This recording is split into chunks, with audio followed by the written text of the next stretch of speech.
بسم الله الرحمن الرحيم.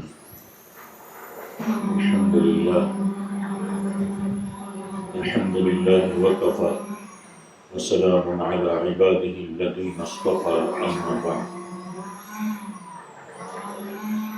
أعوذ بالله من الشيطان الرجيم. بسم الله الرحمن الرحيم. أأمنتم من في السماء أن يخسف بكم الأرض فإذا هي تمور أم أمنتم من في السماء أن يرسل عليكم حاصبا فستعلمون كيف نذير ولقد كذب الذين من قبلهم فكيف كان نكير. صدق الله العظيم. سبحان ربك رب العزة عما يصفون وسلام على المرسلين والحمد لله رب العالمين. اللهم صل على سيدنا مولانا محمد وعلى آل سيدنا مولانا محمد وبارك وسلم.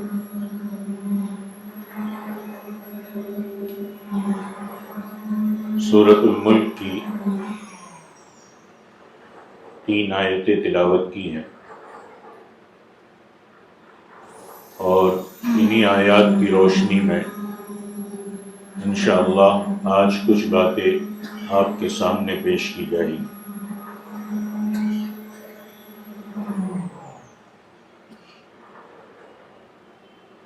پہلی آیت ہے أَأَمِنْتُمْ مَنْ فِي السَّمَاءِ أَنْ يَخْسِفَ بِكُمُ الْأَرْضَ فَإِذَا هِيَ تَمُورُ.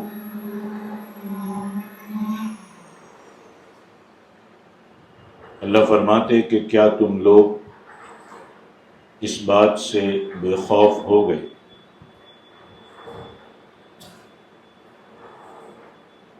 کہ جو رب آسمان میں اپنا حکم اور اپنا تصرف رکھتا ہے وہ رب تم کو زمین میں دھسا دے، پھر وہ زمین تھر تھرا کر الٹ پلٹ ہونے لگے. یعنی جو رب آسمان پر قادر ہے وہ رب زمین پر بھی قادر ہے. اس سے پہلے کی سورۃ الملک کی جو آیات ہے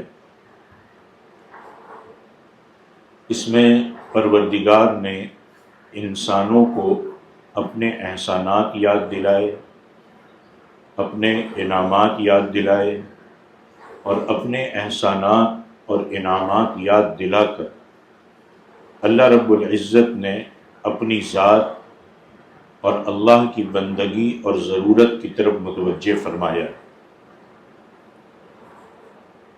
اسی طریقے سے اللہ رب العزت نے ان آیات سے پہلے اس دنیا کی زندگی کے بعد دوبارہ اٹھائے جانے پر اور زندگی کا حساب اور کتاب پر بھی اللہ رب العزت نے ان آیات میں کچھ باتیں ارشاد فرمائی.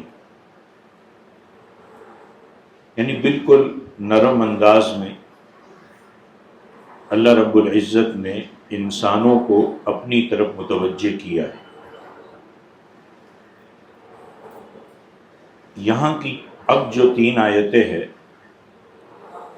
اس میں اللہ رب العزت نے انسانوں کو سیدھے راستے کی طرف متوجہ کرنے کے لیے اپنے قہر اور اپنے انتقام کا حوالہ دیا.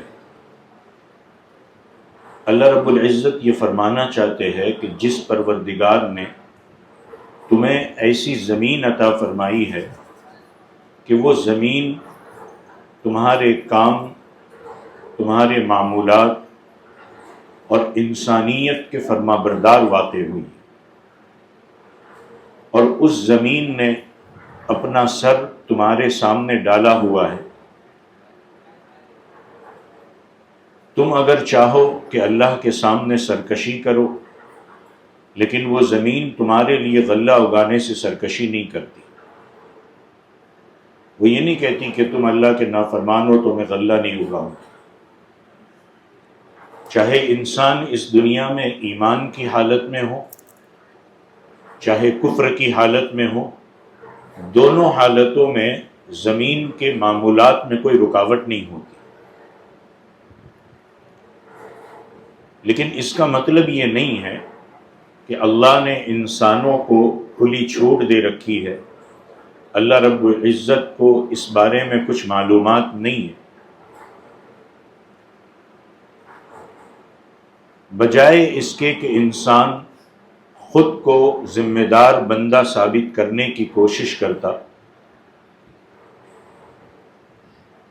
ایک بے مہار زندگی گزارنے پر اصرار کر رہا ہے، اور اس کو کوئی ڈر نہیں ہے، کوئی خوف نہیں ہے، بالکل نڈر ہو چکا ہے، بالکل جرأت مند ہو چکا ہے کہ نہ اللہ کا خوف ہے، نہ اللہ کے سامنے جواب دہی کا احساس ہے کہ جو چاہے کرو۔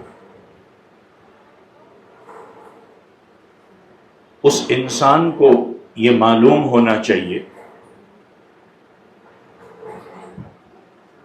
کہ اگر اللہ رب العزت نے انسانوں پر احسانات کیے ہیں، اپنے رب ہونے کے فیضان سے انسانوں کو نوازا ہے،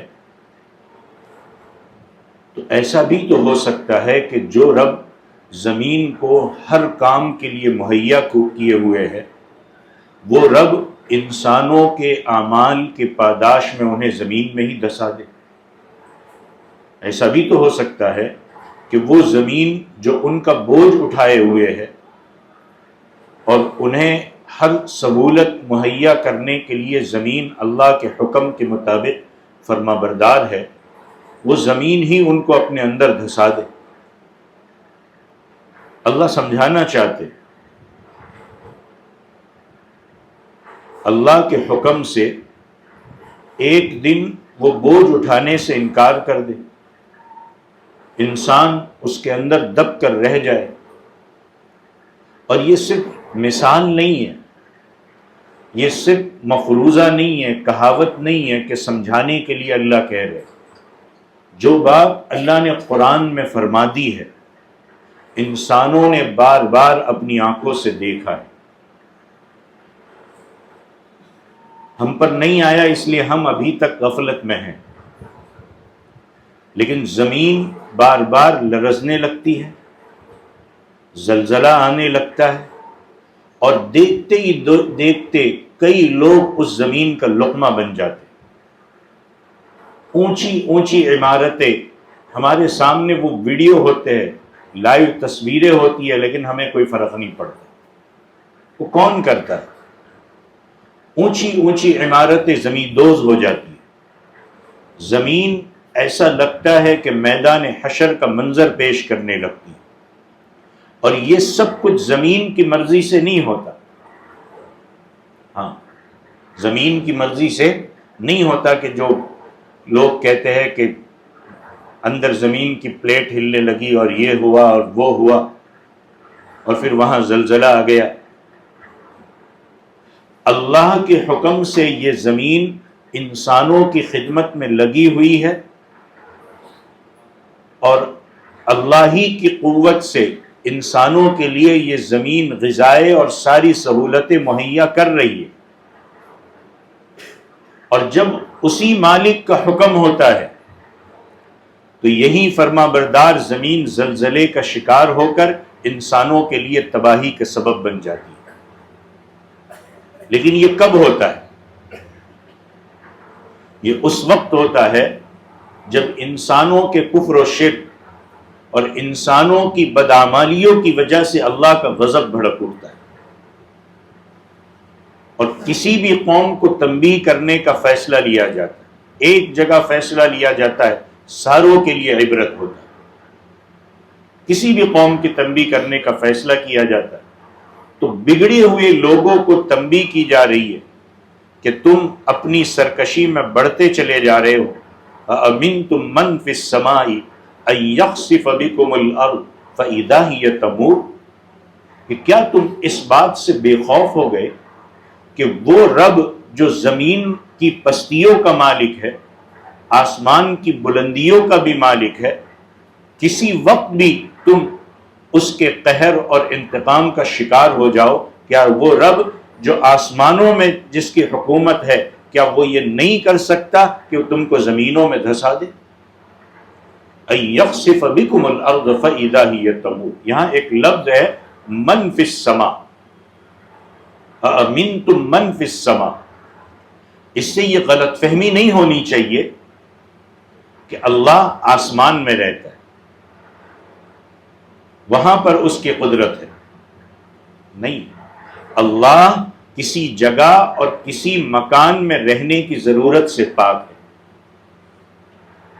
آسمان اس کے رہنے کی جگہ نہیں ہے، بلکہ آسمان تو خود اللہ کی مخلوق ہے.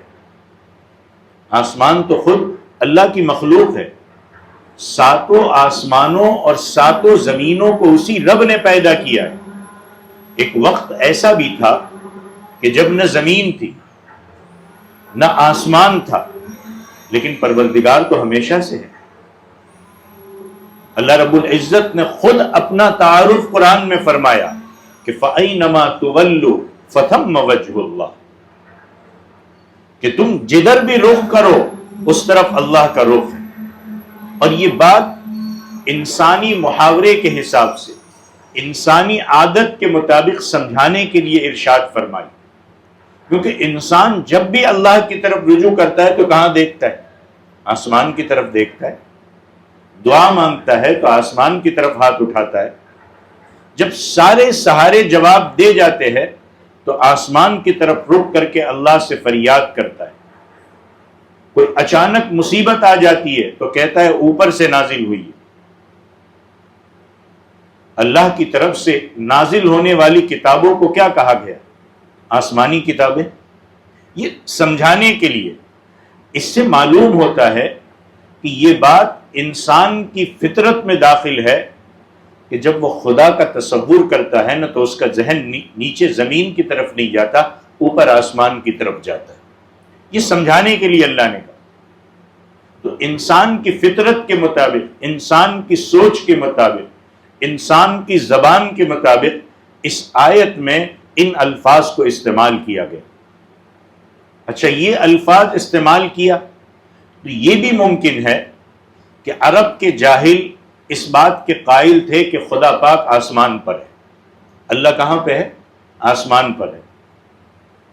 ان کے خیال کے مطابق ان کو ڈرایا گیا کہ اس آسمان والے خدا سے ڈر نہ جاؤ، وہ زمینوں پر بھی قدرت رکھتا ہے. یہ بھی معنی ہو سکتا ہے کہ جس کی آسمان پر حکومت ہے اس سے نڈر نہ ہو جاؤ. تو أَأَمِنْتُمْ مَنْ فِي السَّمَاءِ أَنْ يَخْسِفَ بِكُمُ الْأَرْضَ فَإِذَا هِيَ تَمُورُ. اللہ متوجہ کرنا چاہتے کہ تمہاری نافرمانیوں کی وجہ سے وہ اللہ اس بات پر قدرت بھی رکھتا ہے کہ زمین کو ہلائے اور تم کو زمین میں دھسا دے. ہم غفلت میں، نافرمانی میں، چاہے ہم کو کتنا سمجھایا جائے، ہم کو قرآن اور احادیث کے ذریعے متوجہ کیا جائے، لیکن ہمیں فرق نہیں پڑتا. اور پھر جب اللہ کی پکڑ آتی ہے نا، اللہ جب لگام چھوڑ دیتا ہے زمینوں کی، اللہ جب پہاڑوں کی لگام چھوڑ دیتا ہے تو پھر پتہ چلتا ہے. پھر اس وقت دنیا کی ٹیکنالوجی بھی کوئی کچھ کام نہیں کر سکتی کہ وہ پہلے سے بتا دے کہ یہاں کچھ ہونے والا ہے. آنے کے بعد سب کچھ پھر بتایا جاتا ہے کہ اگلے 2 دن میں یہ ہونے والا ہے، اگلے 3 دن میں یہ ہونے والا ہے، اگلے 2 ہفتوں میں یہ ہونے والا ہے، اور فلانی جگہ پر یہ ہونے والا ہے. اس سے پہلے کسی کو کچھ پتہ نہیں ہوتا. اللہ سب کچھ فیل کر دیتا ہے. اسی کو اللہ سمجھا رہے کہ غفلت سے نکلو، نافرمانی سے نکلو، فرما برداری کی طرف آؤ. ساری طاقت، ساری قدرت، ساری قوت اور ساری دنیا کی بادشاہت اور پوری کائنات کا جو طاقت ہے وہ ایک رب کے ہاتھ میں ہے. اور وہ رب انسانوں کے اعمال کے مطابق اس دنیا میں فیصلے کرتا ہے.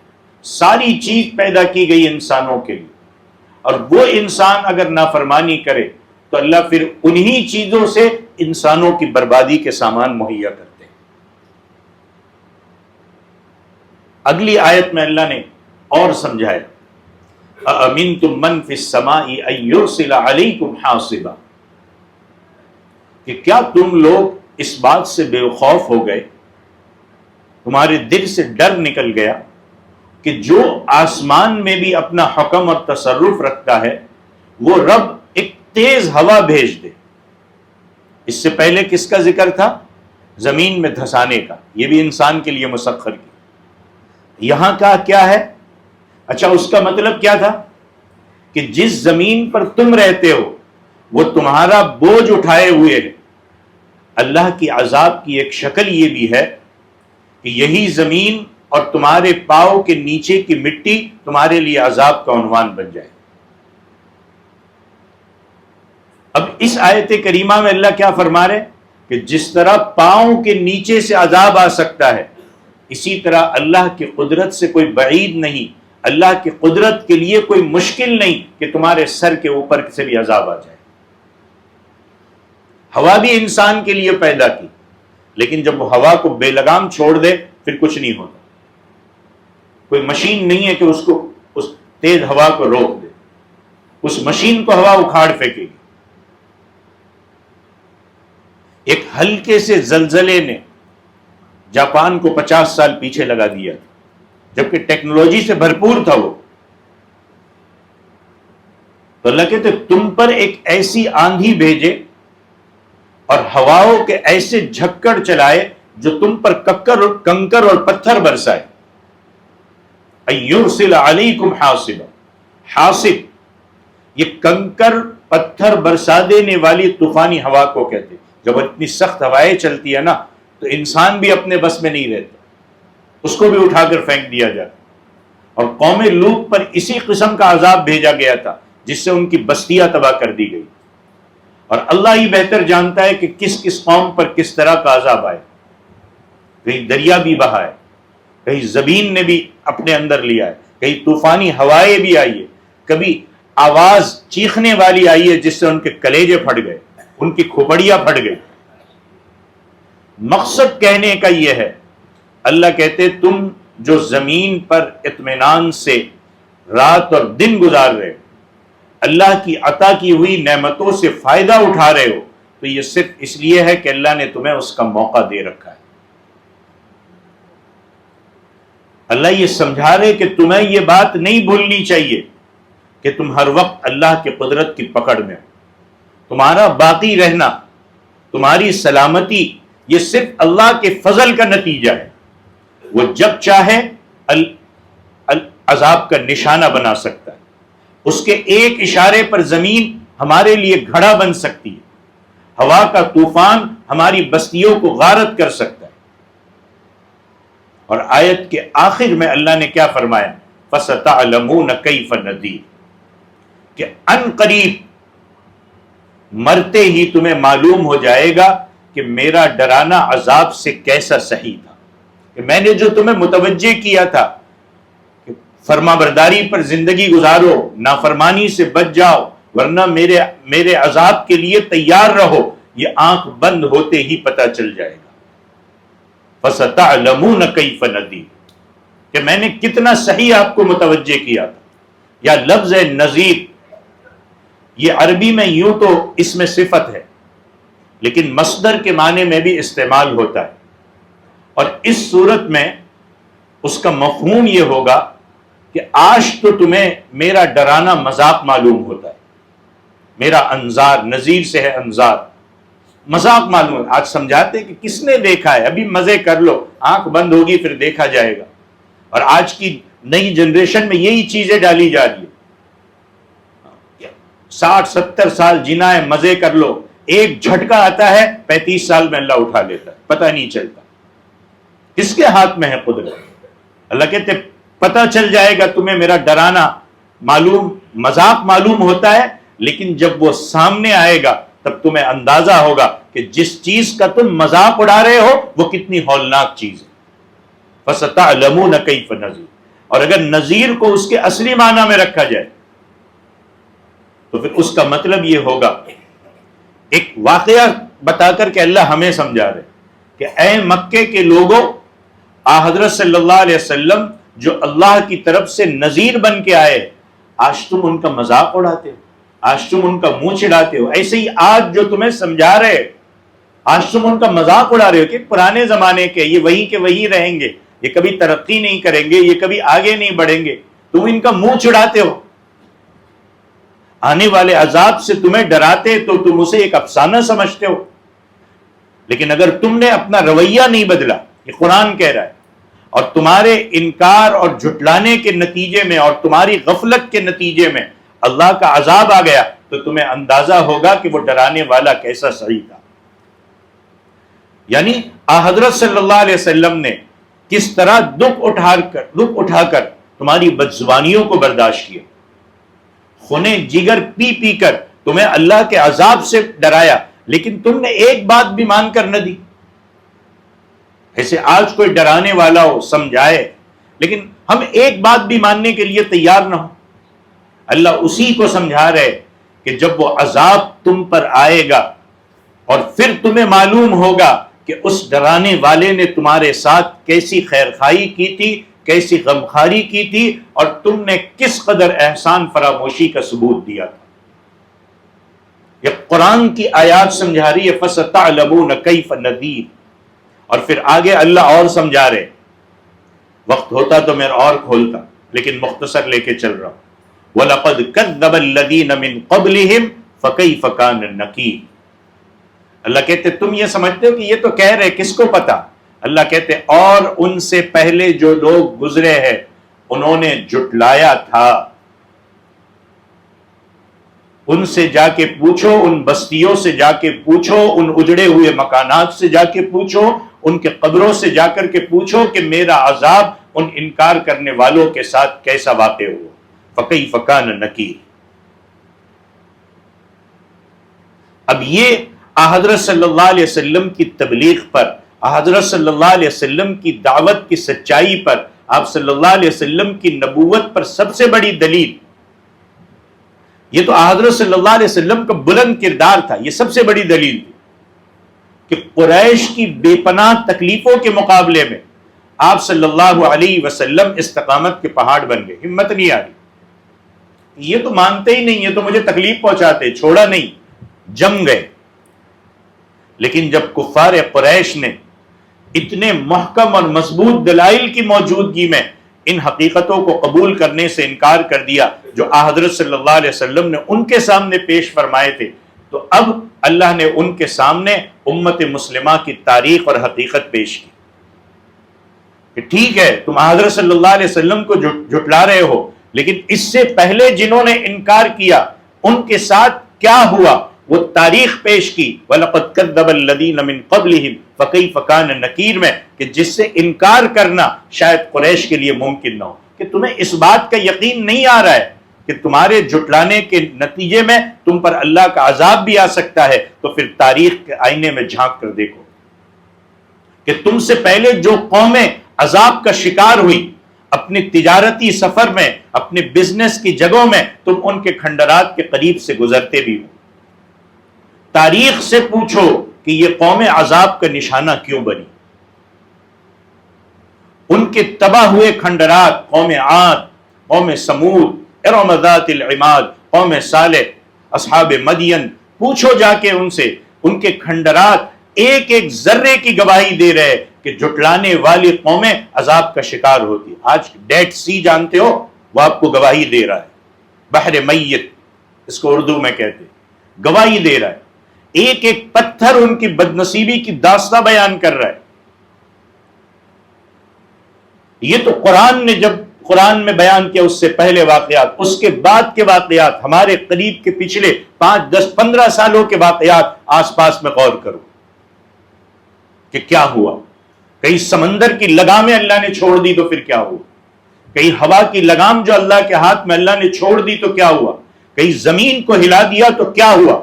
جا کر ان تاریخ سے، ان لوگوں سے، ان کھنڈرات سے ان کو دیکھ کر کے عبرت لو، سبق لو، اور یہ نہ کرو کہ جا کر کے اس کو دیکھنے کے لیے اس کو سیر و تفریح کی جگہ بنا دو۔ جس جگہ پر اللہ تعالیٰ نے قوم لوط کو اٹھا کر آسمان پہ لے جا کر کے پھینک دیا تھا اور وہ ڈیڈ سی بن گیا، آج لوگوں نے اس کو سیر و تفریح کی اور ٹورسٹ کی جگہ بنا دی۔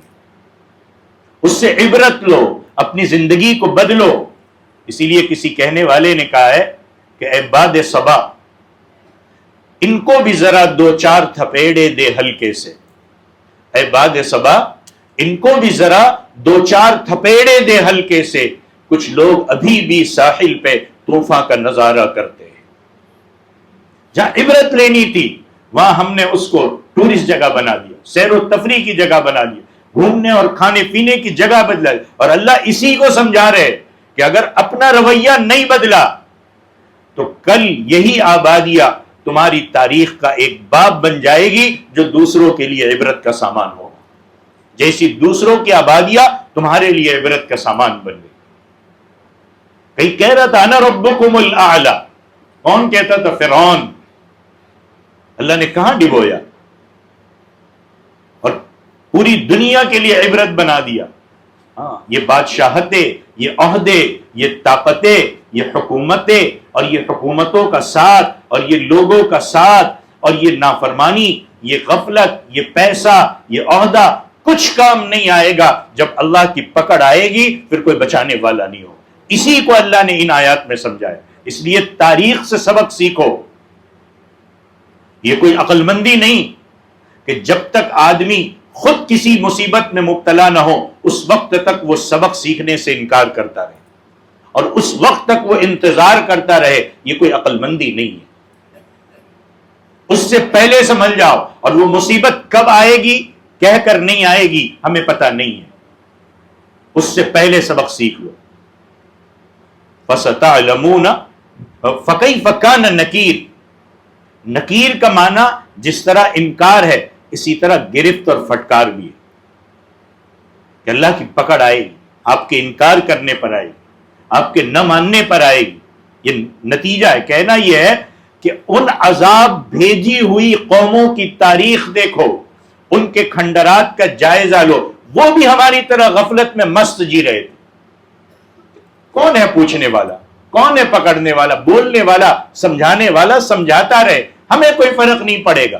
سمجھاؤ، آپ بولو، آپ تقریریں کرو، آپ انفرادی سمجھاؤ، آپ کچھ بھی کر لو، ہمیں کیا فرق؟ ہم تو اپنی غفلت میں زندگی گزار رہے. مست ہے، پیسہ ہے، گھر ہے، گاڑی ہے، عیش ہے. کون ہے ہمیں روکنے والا؟ وہ قومیں بھی ویسا ہی سمجھ رہی.